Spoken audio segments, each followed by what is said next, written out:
9 Steps to Transforming Your Relationship with Money and Achieving Financial Independence. Your Money or Your Life. 9 Steps to Transforming Your Relationship with Money and Achieving Financial Independence is a book written by Vicki Robin and Joe Dominguez. The book provides a comprehensive guide to achieving financial independence by changing your perspective and habits related to money. The 9 steps outlined in the book are a structured approach to help individuals take control of their finances and work towards financial freedom. Below is a summary of the 9 steps. 1. Visualize your earnings and calculate your net worth to make peace with your financial past.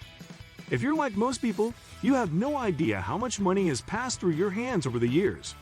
You must confront your financial history in order to gain control of your finances. As a result, making peace with your financial past is the first step toward transforming your relationship with money and achieving financial independence. Calculating the money that has come into your life will help you develop a better understanding of your financial history and connection with money. Maybe you've always felt financially secure, but that's only because you've been surrounded by individuals who have helped you. Maybe you've always felt that you've never made much money, but you're actually underestimating your previous earnings. In any case, knowing your financial history can help you change your mind about how much money you'll make in the future. 2. Calculate your true hourly wage and keep track of your spending. Each of us has fewer than 9,000 hours in a year, most of which is spent sleeping. Time is, without a doubt, our most valuable resource.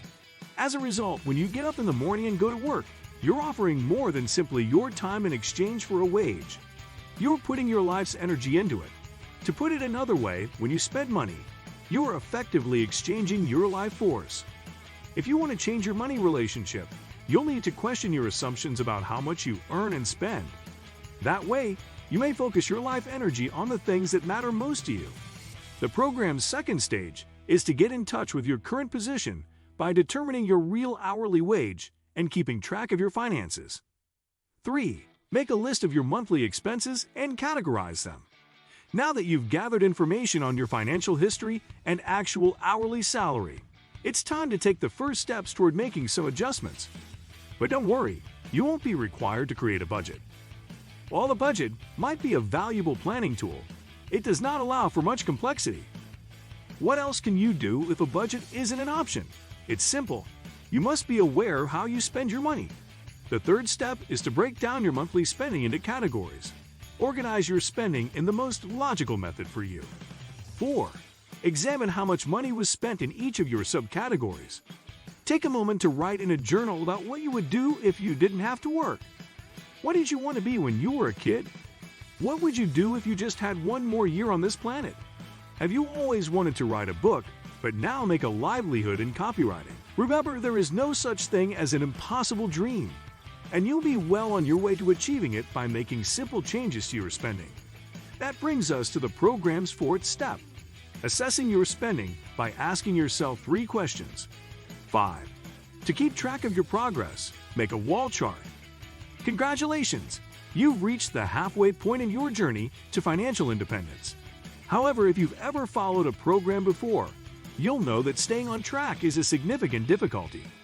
You'll need to make sure that your new approach becomes a habit rather than a choice if you want to keep making progress towards your financial goals. Making oneself accountable to someone else is a terrific method to inculcate a new behavior. You might try informing a friend or family member about your financial progress. The most vital technique for continuing success, though, is to keep track of your progress. That leads us to the program's 5th step, graphing your progress with an income and expense graph. 6. Reduce or eliminate your spending consciously. Being thrifty may appear unpleasant or out of date these days. More is more has become ingrained in us as a result of modern consumer society. Being thrifty was regarded as a virtue by everyone from Plato and Socrates to American historical giants like Benjamin Franklin, Robert Frost, and Ralph Waldo Emerson. And you'll need to get used to the term if you want to achieve financial independence. Frugality is, at its core, about appreciating what you have. If you have 10 gowns that you enjoy wearing over the years, it's fantastic. However, if you're a compulsive shopper who is simply addicted to purchasing clothes that remain unused in your wardrobe, it may be time to cut back on your spending. Step 6 of the method is to intentionally minimize your monthly expenditure after you've developed awareness of your financial past and present. 7. Increase your income to value your life energy. The 40-hour workday is a concept that originated in Western culture. New production processes during the Industrial Revolution created a distinction between workday and leisure time. Working conditions deteriorated to the point where workers lobbied for a shorter workweek.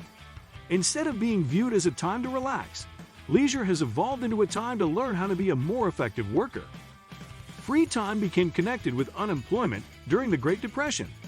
This Depression-era mentality still pervades Western civilization today. Our society's workaholic culture is so horrible that campaigns like Take Back Your Time have gained traction in recent years in addressing our attitude toward work. 8. To obtain financial independence, you must generate income from your investments. For many people, the idea of retiring early appears to be a privilege reserved for the top 1% of the population. FIRE, or financial independence, retire early, is a burgeoning movement that proves otherwise. FIRE supporters have gained some simple wisdom. If you invest your savings, your money will ultimately start earning enough on its own for you to retire and focus on what matters most to you. The key is to accumulate sufficient monthly investment income.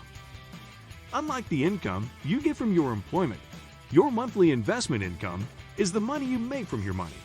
Any money that you didn't have to labor for, such as interest, dividends, rental payments, or business earnings, falls into this category. 9. Investigate and select your investing alternatives. You'll need to become an expert in long-term, income-producing investment now that you've calculated your crossing point, and the reality of financial independence has become tangible. Financial consultants, shady brokers, and salespeople will try to sway your investment selections while pocketing a large commission.